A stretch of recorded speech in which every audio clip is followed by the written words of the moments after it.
بهونه با من ای زنجبیلا رو بینه ای خدای تخشبه آزی میگیرم نصیب باشه همهشون مینم راحتی جان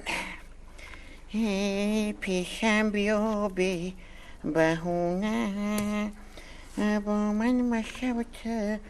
بگونه سرود میخوانم بر وصفت من شاد بیمانی جانی من برم کو نه پروردگاره خدا شکره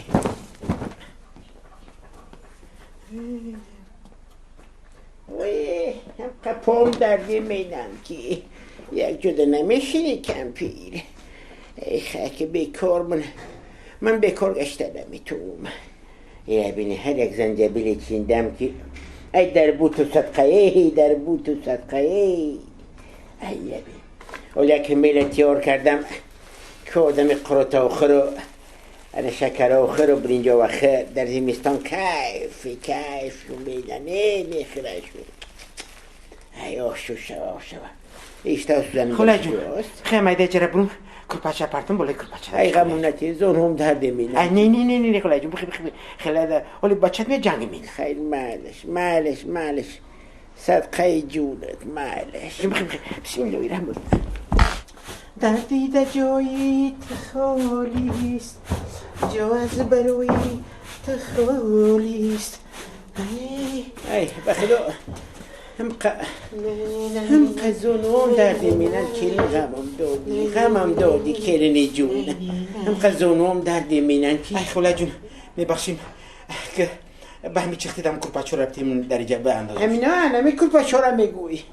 اینه یا خدای اینه منه وی اینه ای صدقه خلمه دردی در جایی تخالیست خالیست خلا جون میبخشی بچختید و همین چختم و نکر پچه دیمه بندازم اینشا میگوی اینه من ای خدای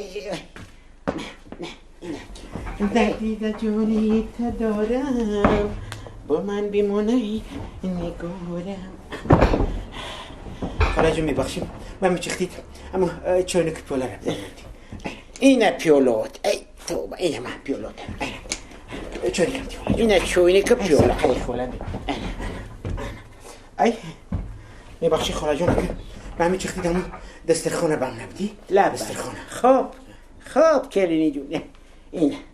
اینه دسترخون اینه نونو کلینی جون نمیشه که به همین چختیم برم قوری طوری کلین لقتی و چای ترزویدگی بربرک بکنم به همین چختیم رحمتی کلون خلای جون به همین چختی